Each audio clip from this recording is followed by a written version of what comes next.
The first priority is to finish up some elements of the model that we had built in kind of a forced march just before lunch. Having done so, we're going to then be exploring ways of capturing information with these models. So I've shared my screen, and we're going to go back to the model. I just posted this on the models built-in class if anyone would like to download it. But I want to go and tidy it up in a couple of regards. The first thing is more a naming matter. Right now we have this hazard rate of initiation. This is a hazard rate in a biostatistical, in the same sense it's used in biostatistics. Here, you can see this hazard rate here. And it's given by an initiation rate times this. And really that's a bit of a misnomer. This is a baseline initiation rate is how it's being used times some coefficient here. Note that this is similar to what we might get out of a regression equation, for example, certain type of regression where we have exponential of a beta, maybe a beta 0 plus beta 1 times this plus beta 2 times income plus beta 3 times, you know, someone's length of time they've been smoking or age or what have you. For now, we're going to change this name to be, instead of initiation rate, baseline initiation rate. This is a common need. You want to change something after the fact. So we're going to go to initiation rate in main, and we're going to take advantage of a capability that AnyLogic offers for easing this process. So if you go there in main, and there's a thing called initiation rate, you can change it to go over, select it, change it to baseline initiation rate, but don't press enter yet. And then on a PC, you would press Control Enter, and Wade will tell us what you do on a Mac. Command Enter on a Mac. Okay, so I went over, I renamed it to baseline initiation rate. I'm going to press Control Enter, and it will then try to find all occurrences of it in the model. And it will ask me for each of them, hey, do you want to change this one? And I can decide whether or not. So it's saying, hey, in the parameter itself, you want to change its name? And I want to say yes. I'm going to change it to this refactored value. Refactoring means changing it without in fact changing the functionality of the model. It just means sort of adjusting it to improve the model without substantively changing it. It just means implementing it more effectively or more efficiently or more clearly, more transparently or what have you. So it's called baseline initiation, right? And in this initiation, oh my gosh, it didn't change it. Look at that, Wade. Well, I'll be. I noticed that refactor is kind of not so. not as good as it. I see. Okay. So sorry, ladies and gentlemen. I thought that would do the trick. We actually have to go here. We have to type baseline initiation rate. Baseline initiation rate. Probably I should call it base initiation rate, but the idea is there's some basal rate that's used, and then we adjust it by the number of connections. Once you've done that, once you've renamed it in main and you've renamed it in this place where it's used, make sure your model compiles and that it's a happy camper. Okay, click on it and happy it is. Okay. Okay. You practically sense it smiling. Are we okay with that? Does anyone want more time with this? Online, do you want more time? Who's the Zoom master online right now?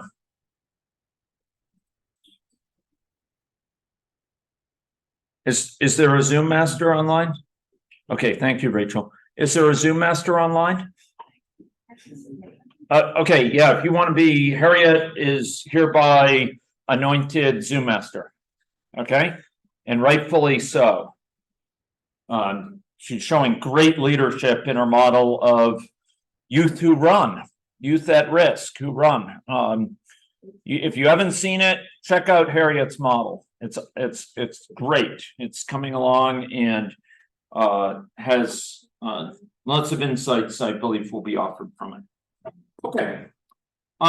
So we have a model now with a better name, but there's actually one more thing we have to do. This is an ugly fact, okay? So it turns out that any logic is not smart enough to say, oh, this initiation rate is changing over time. And it could change over time. Why could that change over time? I say this initiation rate could be changing over time. As things happen in the model, it could change. Why is it that this initiation rate given here might change over time? Does anyone want to say? Why could it change over time? That their initiation rate. Why could that change over time? Over the time, out of never smoker will keep changing. Exactly. There's going to be differences in who's the smoker in the population. So I might be a never smoker right now.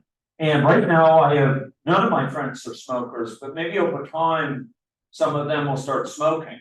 And it's got to affect me over time in terms of my initiation rate. Wade has his hands up. Are you relaying someone's? Rachel online said essentially more contacts who are current smokers. That's exactly right. Thank you. That's exactly it. So over time, I might garner more of my contacts who are smokers, or in principle, some of them could quit smoking, less likely at a young age, but possible, right?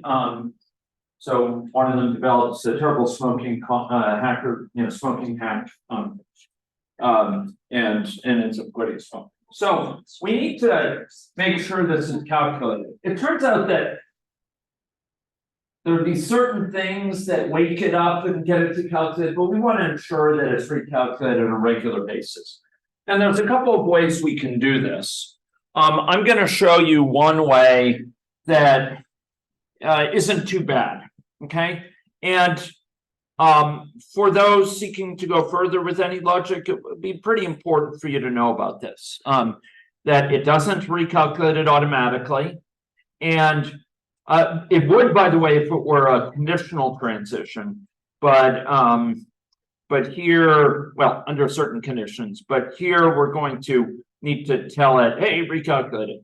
So the way in which one does this, one way in which one can do this is to drag in a transition that will go from this state and sort of leave it and come back in. So I'm going to drag a transition that's coming from never smoker, and then surprise, surprise, it is going to, I'm going to double click here because I need to bend it back. I need to bend it, ladies and gentlemen, to my will. I'm going to double click.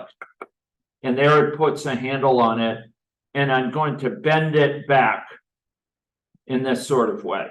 And I'll pull this down so that it's a little bit more obvious. And maybe I'll round it out a little bit so it looks like less angular. There you go. There you go. So this is like recalculate initiation rate. And it's a kind of silly thing. We have to do it, but sometimes you gotta roll up your sleeves and just get it done. And this is kind of an annoyance, I'll say every week we'll recalculate the initiation rate.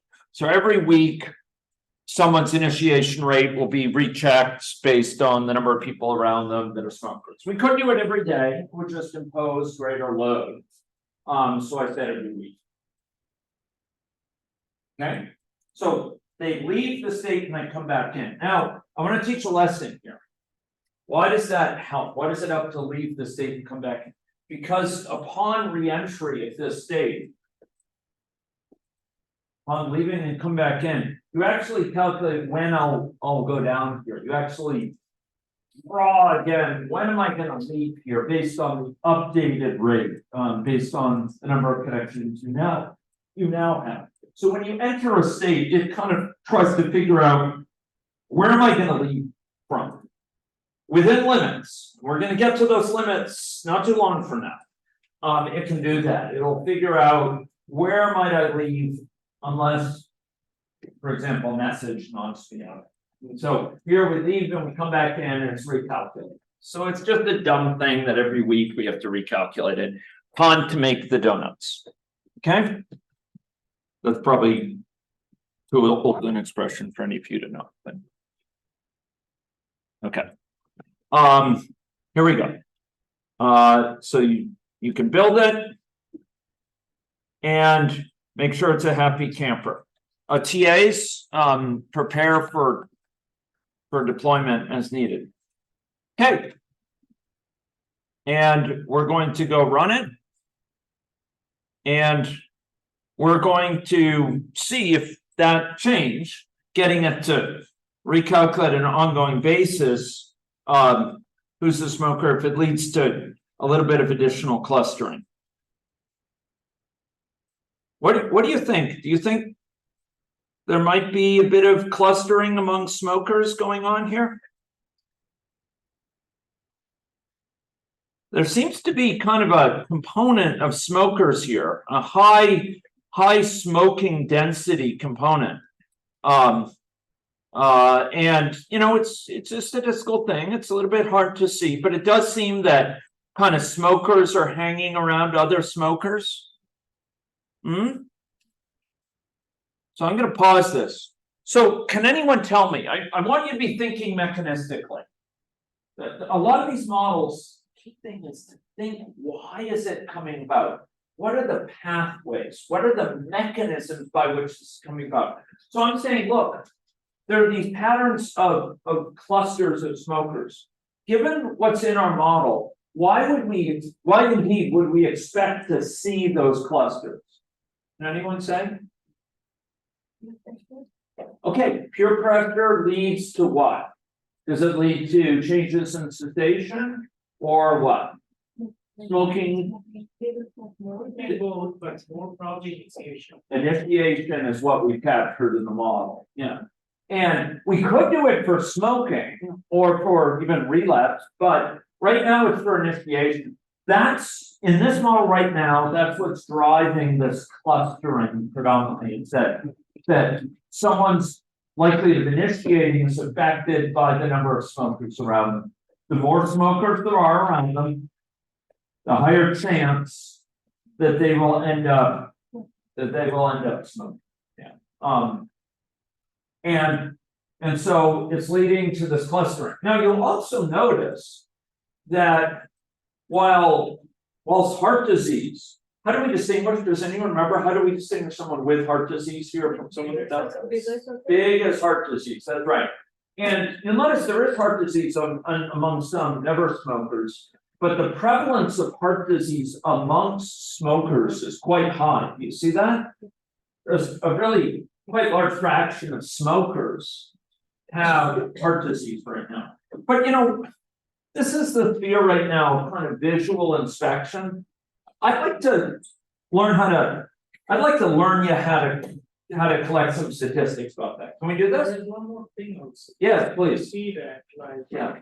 when the never smokers are more surrounded by the smokers, you're likely to have more heart diseases than the ones that are not really that much surrounded by them. Okay, that's interesting. Right now in the model, we don't really have an effect. We have one effect from person to person right now in the model, one mechanism captured in the model right now, which that one person influences another, and that's through initiation. That's actually the only place right now that one person influences another currently. And so there may be some, you know, this is, but it may be chance right now later we may end up seeing, we end up adding more mechanisms. Now I want to highlight this is an important point philosophically, and I'm going to sort of stop. Oh, so we've just added this, we've run it, we've seen some components, but I want to talk about mechanistic thinking, ladies and gentlemen. I find for a lot of my students from health science background, and I've taught what are many hundreds of students at least from health science background in various boot camps around the world. And I find that one of the hardest things for people to come to learn, and I'm having trouble finding the appropriate window, is the difference, the different route of thinking mechanistically. I'm looking for my slides here, and for some reason they appear to be eluding me, so I may have to go open it again. I'm not sure what happened to them. Yeah, alas, they seem to have okay. I'm sorry, I'm just getting this. Here they are. Mechanistic thinking. I posted a set of slides on mechanistic thinking. I find that one of the big challenges that students from health science background have when they first come to this sort of modeling is learning to think about the mechanisms. Database modeling does deal with data. It deals with empirical data from the world and using that to challenge and to inform, to ground our agent-based modeling. So it is true that agent-based models have a really strong position, strong role to play in making use of empirical data. Data at an individual level, longitudinal data about individuals and their patterns over time, we can make use of it in agent-based models. Data longitudinally at an aggregate level, we can make use of it because in the model we can calculate aggregate result by aggregating us. Data that's about parameters we can use in the model. We'll talk about lots of ways to use data, but here's the thing. Data from the world, from a modeling perspective, a dynamic modeling perspective, data from the world is helpful for thinking through the underlying situation, but it's not the end truth of the situation. And I'm going to see if I can call up an image which I'd like to use to illustrate this. This is a set of slides I didn't show this time, and maybe I'll post it so you can see it. I often use it to motivate system science, and some of you may find it helpful. But this is the image I like to use. Does anyone know the story of Plato's cave? Anyone encountered that? What does anyone remember the basic idea with Plato's cave? It had to do with prisoners, right? Prisoners kept in a cave. And what was going on with them? Does anyone remember? They don't allow to go out, but they can just see some shadows. And they imagine what these shadows last. That's right. So they see shadows on the wall, and having spent years, decades in captivity, they come to misunderstand that those shadows are reality, right? And they're looking at them and they're seeing stories play out and kind of action taking place, and they're thinking that that's the real world. But actually those shadows are being cast by, in this case, kind of some captors who are, parading back and forth with various things that are used to cast the shadows. And Plato spoke about the importance of people going to encounter the underlying situation in the world, not just dealing with shadows always, dealing with, yes. Harriet. Good. Exactly, yeah. So contrasting sort of the underlying reality with our interpretation of it. And you have sort of an inside and an outside world. And when we're dealing with phenomena in the world with agent-based modeling, with dynamic modeling, often what we're trying to reason about is the underlying mechanisms that are operating in the world. The data that we observe from the world is useful. It tells us some things about what's going on and informs us, but it's not the reality itself. It's information generated by what my statisticians colleagues call the data generating process. There's underlying situation in the world that's giving rise to data. And we operate observing that data and trying to make use of it. But dynamic models are seeking to understand the underlying situation. And I have, and unfortunately, I don't have that handy right here, and I apologize. Here, this is what I was looking for. From a dynamic modeling perspective, we're dealing with this underlying situation in the world, and it gives rise with measurements that are noisy and incomplete and delayed often, and sometimes erroneously attributed, have errors in them, sometimes observed data. This observed data is valuable. We make use of it. We value it to cross-check our assumptions in our models, to inform our models. But with dynamic modeling, we're always trying to deal with what is the situation out there. We recognize that we may be dealing with cases of diabetes that are reported, but we recognize there might be some unreported cases of diabetes. There may be some individuals who are going undiagnosed. And dynamic modeling is about thinking about what's really going on in the underlying situation and recognizing the diagnosis of things is not where the situation starts. It's deeper than that, and diagnosis is part of what leads to data, which we'll make use of and compare with the model. But we're dealing with the underlying situation involving who has diabetes, even if they're unrecognized as such. Then in the model, we might simulate diagnosis and compare the number of cases that are getting diagnosed in the model with the number that we're seeing reported from the world, and compare the two.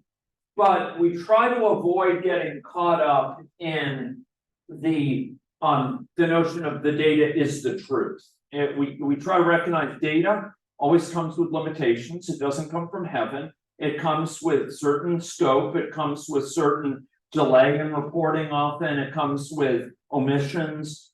And we try to make use of it for as far as it goes, but always remember that in a way that's the shadows cast by the system.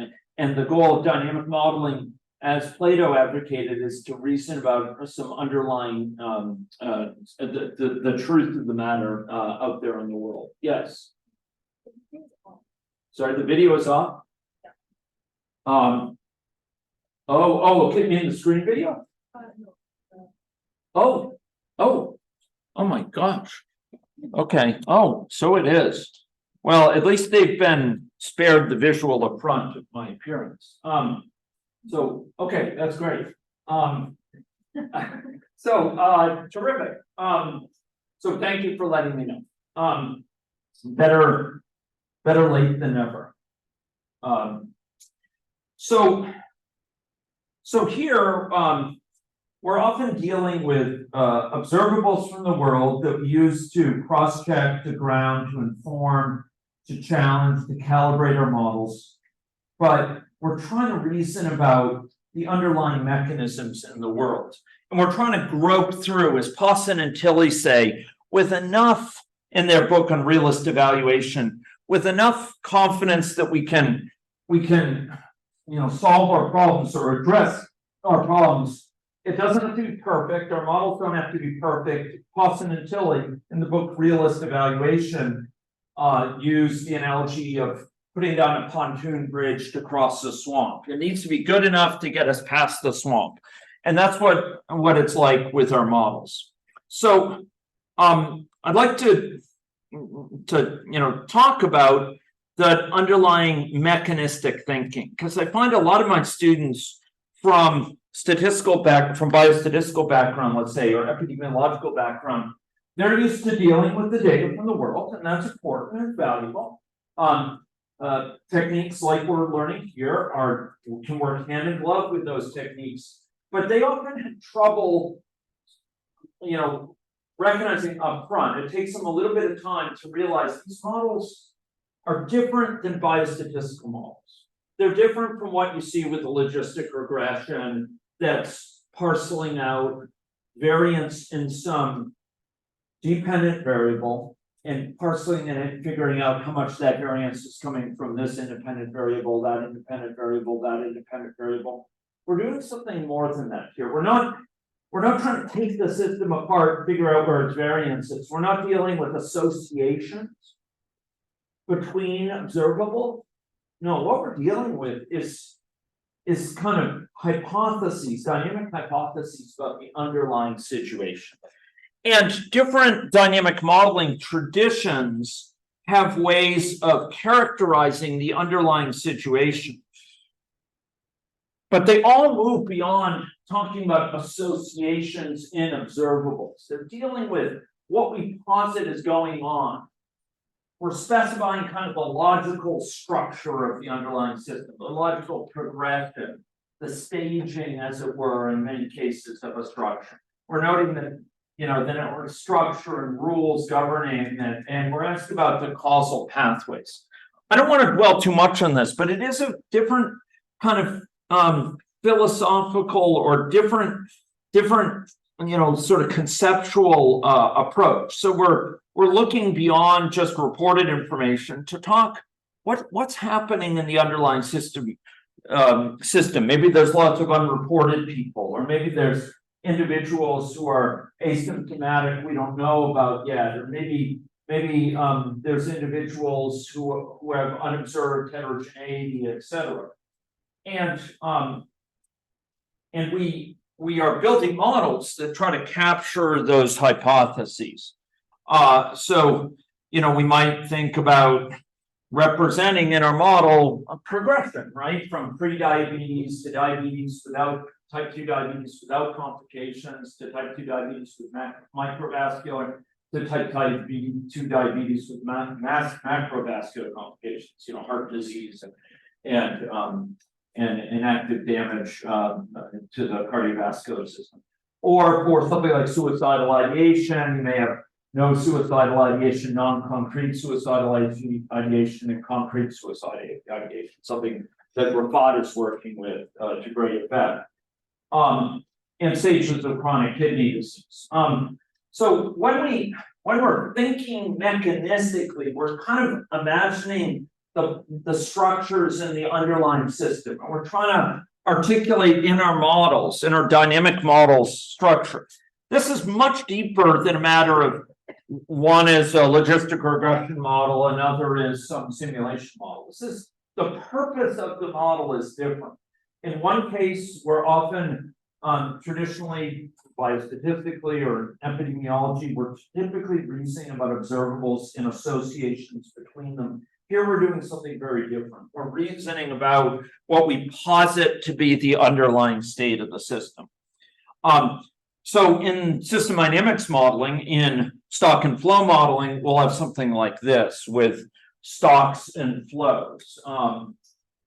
This from some of the work that Rafat is working with, or a sort of idealization of it, with those considering suicide, actively planning suicide, and those who unfortunately are lethal, have lethal outcomes versus non-lethal, and survivors, etc. This is aspects of structure. This is in a stock and flow model. This is a stock and flow model that we used with machine learning methods here in the province for reporting, in fact, for 17 jurisdictions across Canada.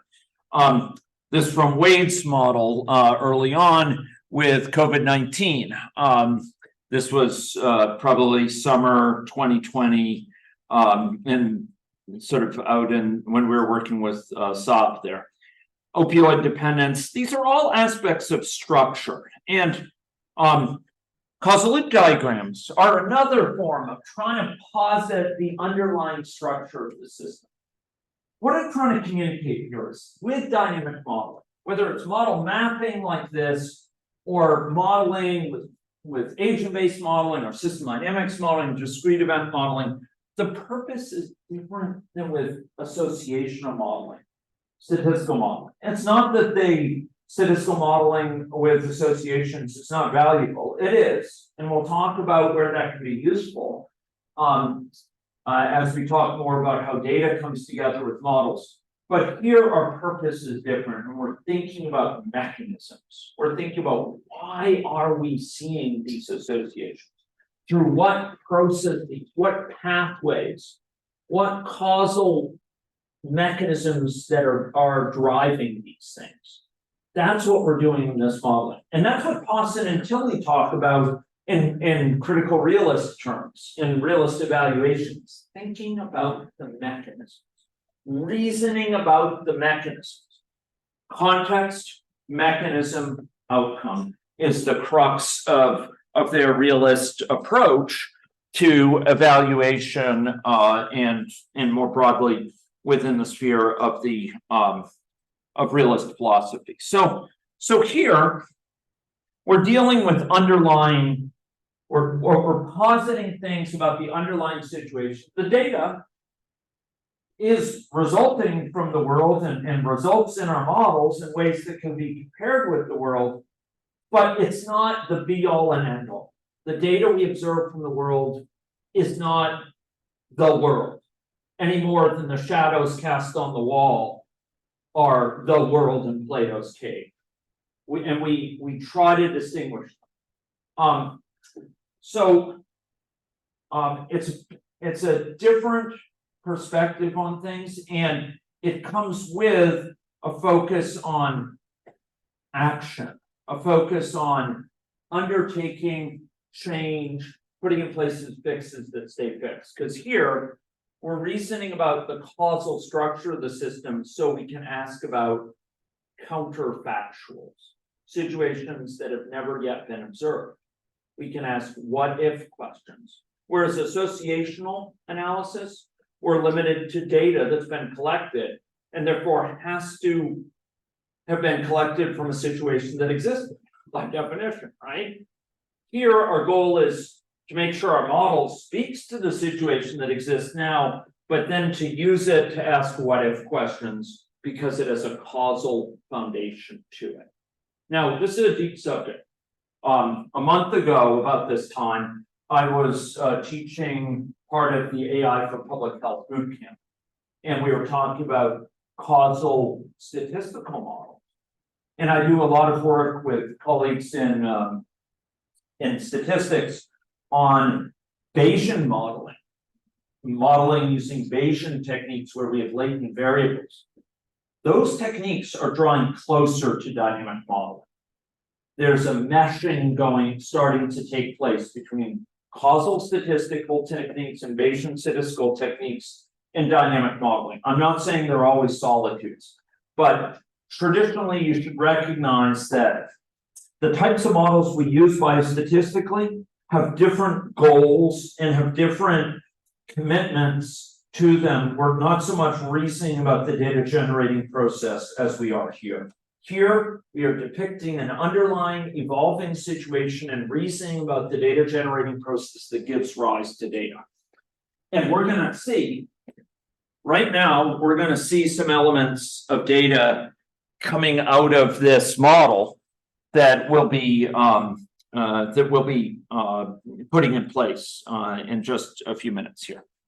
Okay, so that was some comment. I know it went a little bit philosophical there, but it is true that from a dynamical modeling standpoint, data is not the end reality. Data is not the primal thing. It is an aspect that we observe from the world that can give confidence to our model, challenge our model, help inform our model, calibrate our model, all those things are good, but it's not the be all and end all. Data from the world hints to us what the underlying situation is, but our fundamental goal is to simulate enough of the underlying situation to to achieve the goals of the modeling. Okay, so those are some comments. Any questions on that? I know that's kind of some deep stuff for after lunch, and I apologize for it. But are there any questions or discussions people want to have about that?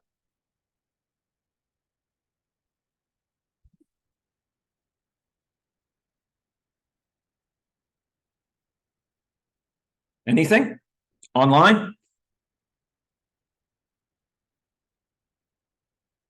Nothing? Okay, so let's wrap that little bit